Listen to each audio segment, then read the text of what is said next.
December 31st dah tutup account kan, 2020, so tak terjual, so dia masuk under unsold goods. Ataupun at the end of December 31st 2020, you siap buat kereta tapi tak sempat letak tayar, so this is considered as semi-finished. They fall under inventory. Are you with me, class? Or the raw material. You ada getah kat sini, you ada leather kat sini, you ada steel kat sini. Oh, this one dia paling kira-kira dia masuk under raw material, under inventory, under business, under I. Okay, class. Okay, when we want to calculate the GDP. Okay. Lastly, they have the residential construction business. They build up apartment, factory, whatsoever for them to be in the business, isn't it? And income producing asset. Okay, that is income producing asset we talk about. Okay, so these are the three types of investment for a business. Okay, class. And then we have two category of investment expenditure. Okay, investment expenditure. Pembelian is either planned investment or realized investment. Okay, class, page 175. Realized investment, planned investment, what does it mean? What's the difference between them? Okay, planned investment, you plan to do it. You haven't buy it. You haven't do it yet. Betul ke, Madam? Betul lah, betul. Okay, whereby realize you did it, done, settle. Okay, you buat benda tu. Okay, so plan investment, page 175. Berapa? Second last paragraph tu, I want you to underline, please highlight firms would like to make, firms would like to buy, firms would like to purchase. Sama. That is called planned investment. Dia nak.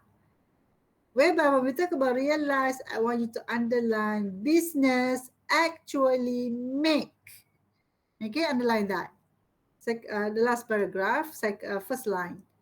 Business actually make. Meaning to say buat. Yang ni tak jadi lagi. Okay, macam kita merancang nak kahwin. Kita dah kahwin belum? Isteri kita ke? Tak, dia belum lagi isteri kita, dia belum lagi suami kita. Plan nak kahwin. But this one, sah. Kahwin dah. So dia adalah isteri kita, dia adalah suami kita. Are you with me, class? Tu je biasa. Plan dengan realize, okay? For a business. Kenapa business should plan the investment? Okay, we are as a business in year 2020. They have to plan for the purchase of 2021. Whether to buy 4 machines, 3 machines, 6 machines, they have to plan that because we talk about the future. Investment memang di future je. Okay? Dia bukannya kita nak lapar pergi cari nasi. Tak, dia tak boleh. Dia kena ada ahead ke depan dah. Dia punya cara kerja dia. Okay? So earlier they have to plan and then realize dia bila 2021. Are you with me, class? So what will be the consequences if we have more plan than realized or we have more realized than plan? Okay, let's say we have planned investment greater than realized investment. What happened to it, and then what happened when we have realized investment that is greater than planned investment? Okay, let's say you plan to buy 5 machines. Okay, you plan to buy in year 2020, you plan to buy 5 machines in 2021. And yet, in 2021, you bought 3 machines only. What happened to the economy? Okay, what happened to the market? That's okay. Your plan is according to the demand and supply. Okay, so we talk about you can plan. You can assume after some calculation, we know that demand is very high in 2021. So we need to produce 500. Let's say one machine can produce 100 units of good. So if there are 500 demands for the goods, so we have to produce 500, isn't it?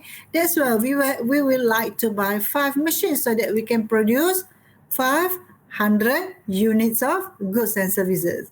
And yet, when the time comes, we just bought 3 machines. Therefore, we can produce only 300 units of goods and services. The demand is 500, the supply is 300. What happened when we have demand greater than supply, class?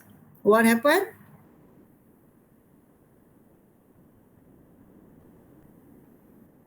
Okay, we talk about the shortage. What happened is we talk about not enough good. Okay, not enough good. One of the way that the producer will do is that this is a input, we make a production, and then out from the business we call it output. If we have loss and loss of output, we talk about the unsold good. What will happen to this good bila kita produce banyak-banyak unsold good? We will store in the warehouse, isn't it? Kita susunlah pile it up. Nah, susun. Okay? This is called unplanned investment. So when we have a situation of shortage, not enough good to fulfill the high demand, producer will take out from the warehouse, the good from the warehouse, the unsold good here ni, to fulfill the shortage. So bila dia keluar daripada warehouse, this situation is called negative unplanned investment. Negative unplanned investment 176. Okay, 176 second paragraph. Second. Okay, play class. Keluar daripada. Kenapa negative? Because it will decrease. Makin kita keluarkan kan, decrease negatif lah. Unplanned tadi tu. Makin tak ada terjual. Are you with me, class? Okay, this is the situations. But when we have realized greater than planned, we plan to buy 2 machines because we predict 200 demand for the goods. So we produce 200, isn't it? And yet, happen the next year tu, kita beli 5 machine. Kenapa beli banyak machine? Sebab tak duit banyak. Masa year 2020, we have lots of profit. So we bought more machines. So 500 we can produce, 5 machine we can produce 500 units of goods and services. So what we talk about what there? We talk about the supply is greater than the demand. What happens when supply greater than demand? This is the situation of surplus, isn't it, class? Surplus meaning to say lots of unsold good. What happens when we produce lots and lots? Tak terjual. So what we will do with the good? Kita akan masukkan balik ke dalam warehouse. Into the warehouse, the unsold good here. So this situation is called positive unplanned investment. Any question, class? Positif sebab makin banyak. Kita yang tak terjual makin banyak. So makin tinggi kat dalam kita punya warehouse ni. Okay, kita punya store tadi. Okay, piling up balik. Is that clear, class? Any questions? Anybody has questions?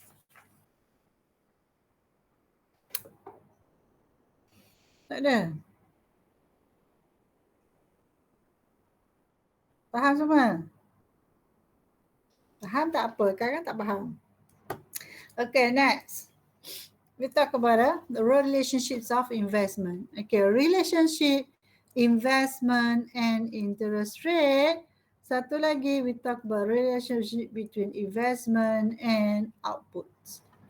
So when we draw the graph, how will the graph look like? Okay, so if we want to draw investment against interest rate, what is interest rate, class, to the business, to the investment? Is a cost, isn't it? Cost, because the amount that you have to pay, the extra payment. So if interest rate is greater, investment is greater or lower?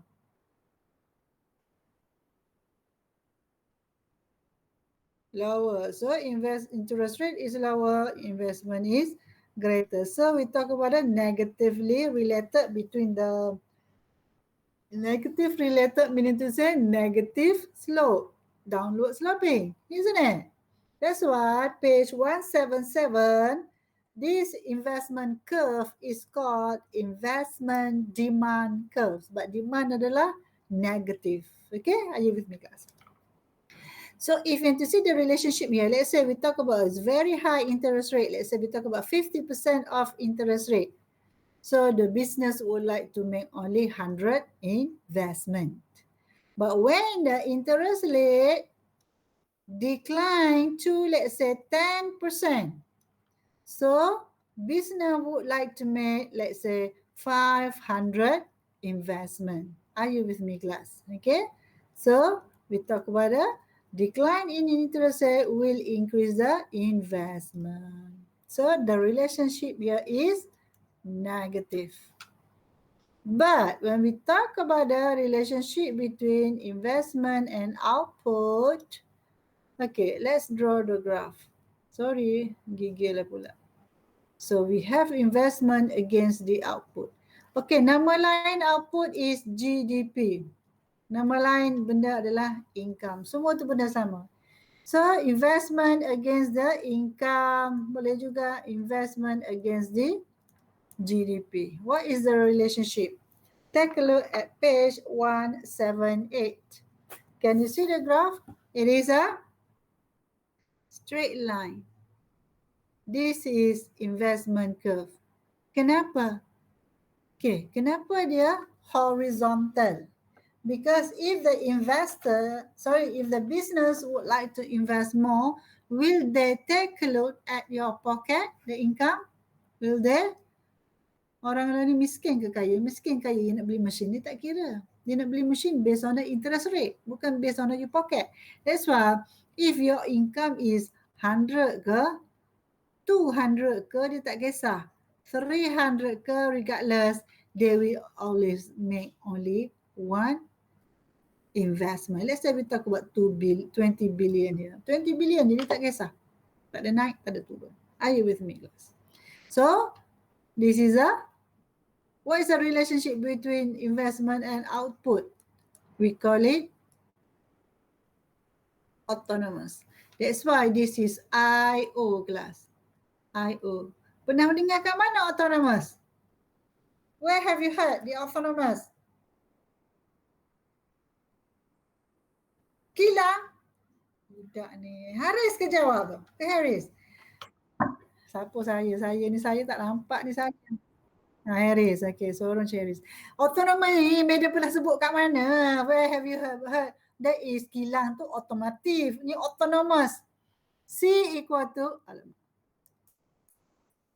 C equal to CO plus MPC YD. This is what? CO is, what is CO? CO is autonomous consumption. C is, tak ingat dah tu, induced consumption. So what do we mean by autonomous consumption, CO? Consumption, we consume, consumption that does not depends on the income. Kita tak ada duit pun kita consume. Yang ni induce, kita consume bila ada income. Are you with me, class? So autonomous is that does not depends on income. That's why investment also called autonomous investment, because investment does not depends on the income. Are you with me, class?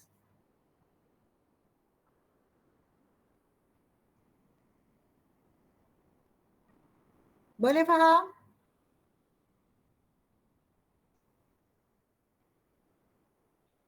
Pening? Boleh ke?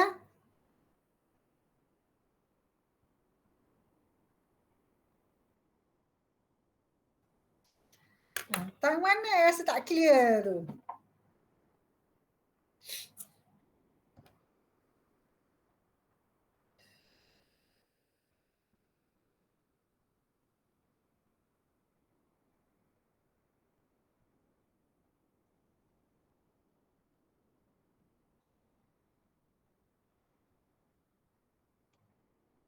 Orang lain faham?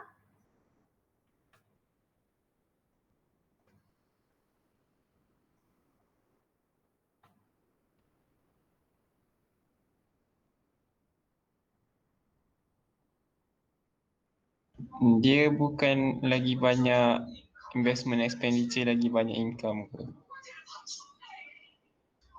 Macam mana? Repeat. Tak, saya ingat kalau graf dia akan positif slope, bukan Tak tak ada. faham. Bisnes ni, dia nak beli mesin ke, dia nak beli factory ke, you tengok dia punya income tak? Dia tengok tak you punya income? Income you 100, you nak beli banyak ke sikit? Income you 200, you nak beli banyak, you nak sikit. Mana tahu income you banyak, you save. Are you with me? Bukan you membeli. So, their investment does not depend on the income. Are you with me? To invest more or to invest less. It depends on the interest rate. Are you with me? Boleh? Boleh kot madam, saya cuba fahamkan. Kesiannya kerana terpaksa. Okay, tak apalah. So let's go to the last part of the investment, determinant of investment. Interest rate is the main determinant of investment. You will invest more or less depends on the interest rate, isn't it? So it's a movement from point A to point B, when we talk about interest rate. But other than interest rate, there are also factors that determine the change of investment, the increase or decrease of investment. The first one, we talk about the technology. Okay, if you have more technology with you as a business, will you invest more or invest less? What is technology to the business? It gives them what? Advantage. So, will you take the technology with you or you will just ignore it? Will you invest or not in technology? Yes. Yes, that's why when technology increase, investment also increase. When investment increase here, it shift to IO1 maybe. Okay, let's say technology decline, investment also decrease. So maybe it shift to IO2. Are you with me, class? Okay, boleh? So apa yang membuatkan naik turun ni adalah the first one is technology. Second one, we talk about the cost of capital good. We know that cost is cost to the business. The higher the cost, if cost increase, investment increase or decrease? Investment will cost increase. Investment Increase. kenapa increase? Cost raw material, cost production increase. So you pun invest more and more, betul ke? Dah cost tinggi, macam mana you nak dapat duit banyak? Duit you ada 100. Cost you 60. 40 tu dia buat apa-apa lagi lah. Okay. So, let's say cost naik 70. This is investment. Boleh tak you invest 40 lagi?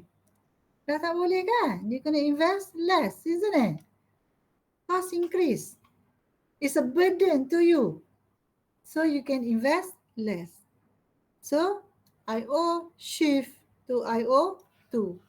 Are you with me, class? Okay, next. Government policy. Okay, since we are in Keynesian model, so government play their roles here, isn't it? The first one is government. If government want to, what we call it, control the productions of goods and services, government will impose tax. For the example, let's say if you want to produce something, for sure you have to pollute, isn't it? You have to pollute. The more production, the more pollution that you make. So in order for the government to control the pollutions, then government impose pollution tax. Okay?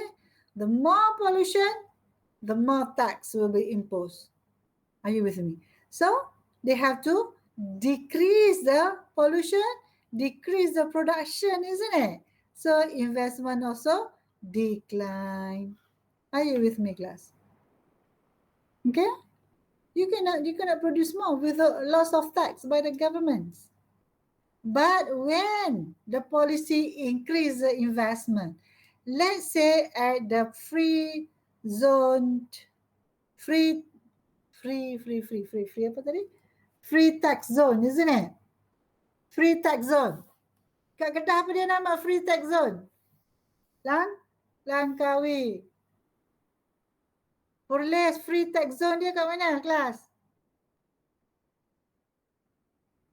Zone bebas cukai. Langkawi Kedah sayang. Perlis? Perlis boleh lah. Tapi Langkawi masuk bawah Kedah.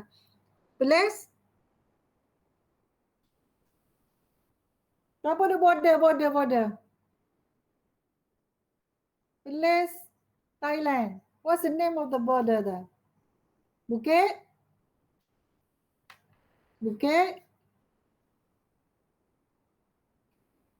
Ya Allah, tak ada orang Perlis ke? Orang Kedah ke? Bukit Kayu Hitam. Yes, thank you my dear. Bukit Kayu Hitam tu adalah free tax zone. Johor, kat mana Johor? Ada orang cakap, bahasa Johor tak ada. Nak letih Madam. Kelantan. Kat mana free tax zone? Tak ada juga orang Kelantan. Ni kan ramai ni orang mana ni? Orang planet Pluto kan ni ramai ni. Selangor. Oh, orang Selangor ramai ya. Orang KL. Orang KL ha. Okay, orang Damansara. Okay. So at the free tax zone, if you sell the product here in this area, you don't have to pay any tax. Sales tax, apa-apa tax the government, no. That's why the price is cheaper. So it motivates you to produce more and more, isn't it? So investment increase when government impose free tax zone policy. Are you with me, class? Okay, ada juga. So government policy also will shift the investment either upward or downward. Okay, class? Next, expectation. Producer expect a bright economy. So they will invest more or invest less? Invest more. So investment shift upward. Okay, because we talk about brighter future. You want to produce more and more. Isn't it? If you expect war in the future, what about the investment? Investment will decline, isn't it? Boleh faham? Boleh? Boleh. So we are done with chapter 10. Any questions? Ada kelas ke pukul 12 hari ni kelas? Do you have any class? Tak ada kelas pukul 12. Ada orang kan? Tak ada semua orang tak ada kelas kan? Tak ada. So madam break sampai pukul 12 ya. Sorry, dah start lambat gitulah. Okay, let's go to chapter 11. Chapter 11